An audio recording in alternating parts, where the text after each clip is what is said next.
मैं आपको इधर, मैं ड्यूटी पे हूँ, मुझे पता है मुझे ड्यूटी से निकाल देंगे, मुझे जरूरत नहीं है इस नौकरी की, मुझे देश को देखना है। सर आप जैसे लोगों को बहुत उम्मीदें हैं। मेरी एज 22 साल है, मैंने पढ़ाई छोड़ दी है। यहाँ पे मोदी जी ने बहुत नारे लगाए हैं, ये भ्रष्टाचार खत्म करेंगे, ये करेंगे, अभी तक कुछ खत्म नहीं हुआ है। मैं जिस गांव से बिलोंग करता हूँ, हाजीपुर से दूर 15 किलोमीटर दूर डोरा गांव है।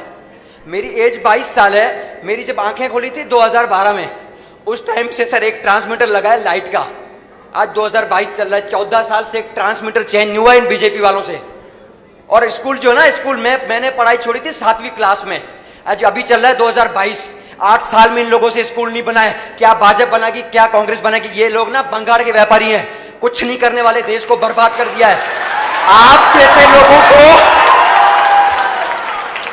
जैसे लोगों को जरूरत है। मेरी एज नहीं है इधर काम करने में। आप मोदी जी बोलते हैं बाहर भाइयों बहनों मत जाओ कमाने, मैं इधर करके दूंगा। मेरी एज नहीं है काम करने की, मेरी एज पढ़ाई करने की है। 22 साल में लोग कॉलेज करते हैं, मैं इधर ट्रेनिंग ले रहा हूं। 1 साल मेरा भविष्य बनाऊं तो बाहर निकलूं। इधर क्या विकास हुआ है? कुछ नहीं हुआ है सर। आप जैसे लोगों की जरूरत है, कुछ करो, हाथ जोड़ रहे हैं आपके लिए। मेरा नाम शाहबाज खान है। मेरा एड्रेस डोरा गांव है, डोरा हाजीपुर से दूर। 1 मिनट सर, हमारे को टाइम नहीं मिलेगा, हम गरीब लोग हैं, पैसे वालों की सुनते हैं। माइक दे दो। आप जैसे लोग हमारी सुनते हैं सर, और कोई हमारी सुनने वाला नहीं है। ये लोग कोई मोदी की तरह पैसों पे बुलाने वाले नहीं है। आपके लिए आए हैं, किसी ने खाना भी नहीं खाया। मैंने देखा इन लोगों को, मैं नाइट ड्यूटी कर रहा हूँ रात को 8 बजे से अभी तक, मेरे को 18 घंटे हुए हैं। मैं आपको इधर, मैं ड्यूटी पे हूँ, मुझे पता है मुझे ड्यूटी से निकाल देंगे, मुझे जरूरत नहीं है इस नौकरी की, मुझे देश को देखना है।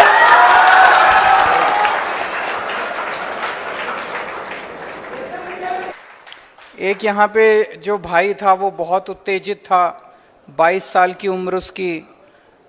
बात उसकी बिल्कुल सही है कि ये कोई काम करने का टाइम थोड़ी था, ये तो पढ़ाई लिखाई करने का टाइम था। और बीजेपी और कांग्रेस ने लाखों करोड़ों युवाओं का कैरियर खराब कर दिया, उनका भविष्य खराब कर दिया। उसी के लिए तो हम लोग आए हैं, उसी के लिए तो आम आदमी पार्टी बनाई। नहीं तो अगर ये बीजेपी कांग्रेस वाले कुछ कर देते तो आम आदमी पार्टी बनाने की जरूरत ही क्या थी? मैं भी आप ही की तरह हूं, अपना अच्छा खासा घर पे काम करता था, मेरे को क्या जरूरत थी इधर उधर जाने की।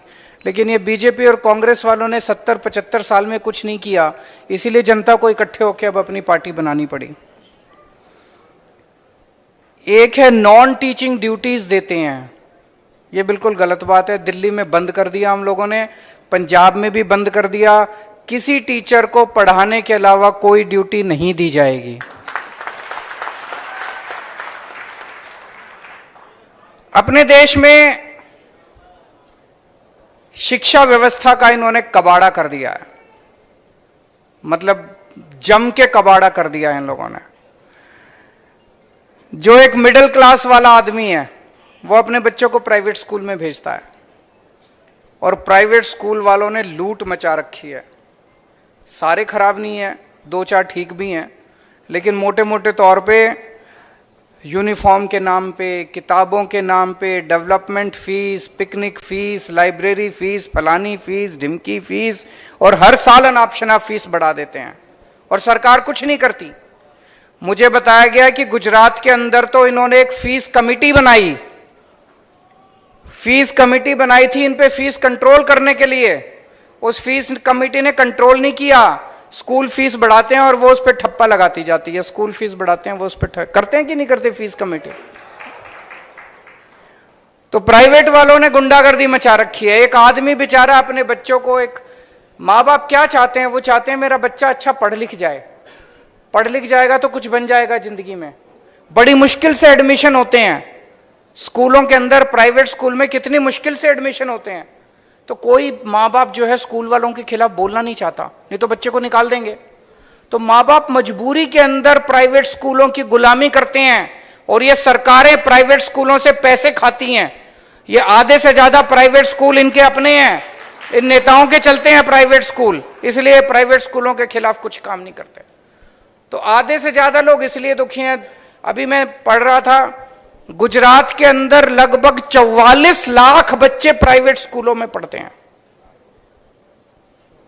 और बाकी बच्चे 53 लाख बच्चे गुजरात के अंदर सरकारी स्कूलों में पढ़ते हैं। सरकारी स्कूलों का तो हम जानते हैं क्या हाल है। मजबूरी में जो बहुत गरीब आदमी होता है, जिसके घर में कुछ खाने को नहीं होता, वो आदमी मजबूरी में अपने बच्चों को सरकारी स्कूल में भेजता है। और सरकारी स्कूलों का इतना बुरा हाल है, इतना बुरा हाल है।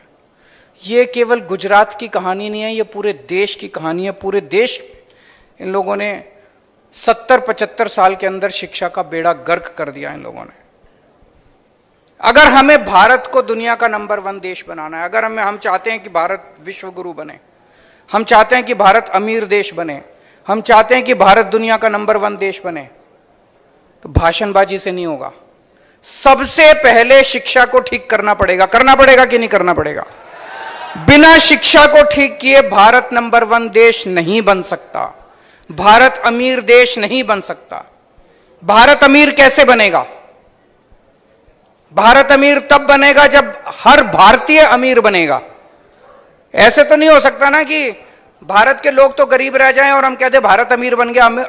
जब हर भारत का आदमी, हर भारतवासी अमीर बनेगा, तभी तो भारत अमीर बनेगा। और जिस दिन भारत का हर आदमी अमीर बन गया, भारत अपने आप अमीर बन जाएगा। तो मेरा मकसद है हर गरीब आदमी को अमीर बनाना।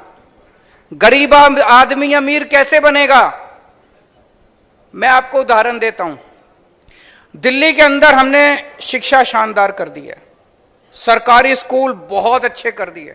अभी आपके गुजरात के 30-40 पत्रकार आए थे, बोले केजरीवाल का भंडा फोड़ के आएंगे। ये यहां पे आता है गुजरात में, कहता है हमने स्कूल अच्छे कर दिए, अस्पताल अच्छे कर दिए, ये अच्छे। 2-3 दिन घूमे, इतना खुश हुए। जब मुझसे मिलने के लिए आए, बोले सर ये विरोधी जो मर्जी बोले, लेकिन आपने शिक्षा और स्वास्थ्य के अंदर गजब का काम किया है। आज दिल्ली के सरकारी स्कूलों के अंदर जो बच्चे पढ़ते हैं, गरीबों के बच्चे, अब तो मिडिल क्लास के बच्चे भी सरकारी स्कूल में आने लगे हैं। गरीबों के बच्चे, रिक्शे वाले के, मजदूर के बच्चे, किसान के जो बच्चे पढ़ते हैं, अब उन बच्चों के इंजीनियरिंग में एडमिशन होने लग गए। जैसे एक मैं उदाहरण देता हूं, एक कुशाल गर्ग है, 12वीं में पढ़ता था।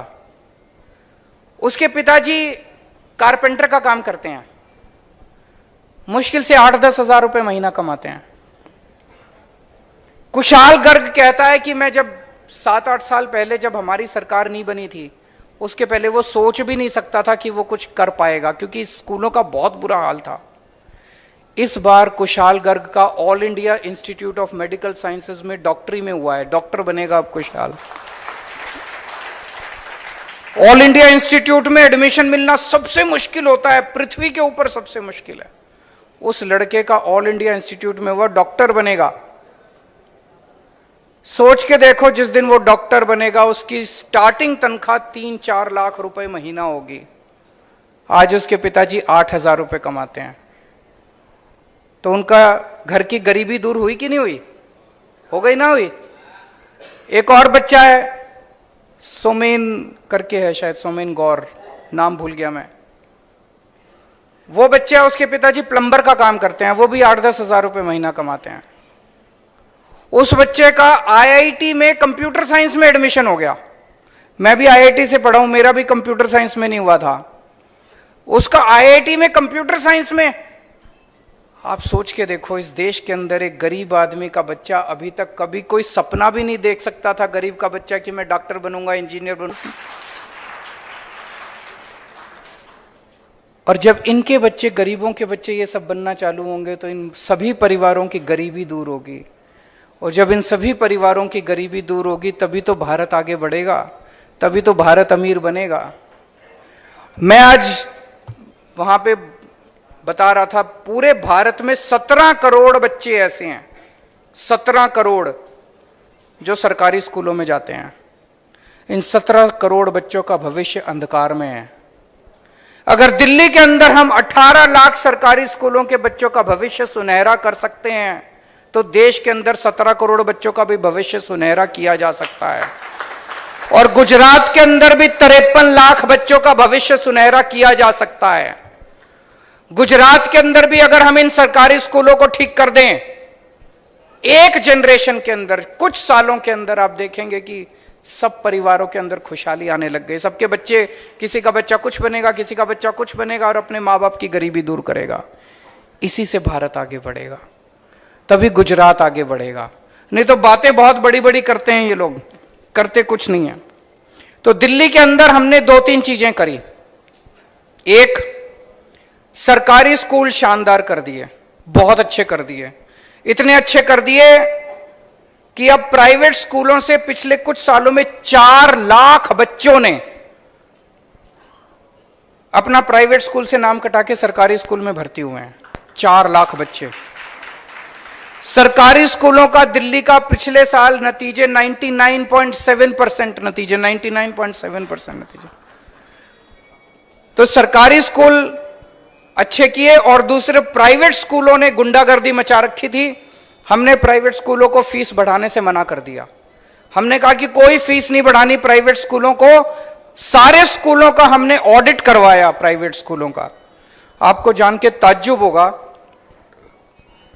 किसी स्कूल के पास 30 करोड़ की एफडी, किसी के पास 40 करोड़ की एफडी, आपसे फीस लेते हैं और एफडी करा देते हैं उससे। कानूनी गलत है ये। आप एफडी नहीं करा सकते, लोगों से, बच्चों से फीस लेके एफडी नहीं करा सकते। हमने स्कूलों को ऑर्डर किया, एफडी तोड़वाई, फीस वापस करवाई। ये भारत के इतिहास में पहली बार हुआ कि बच्चों की फीस वापस हुई, उनके माँ बाप के बैंक अकाउंट में पैसे वापस गए कि आपसे ज्यादा पैसे ले लिए थे फीस के आपके।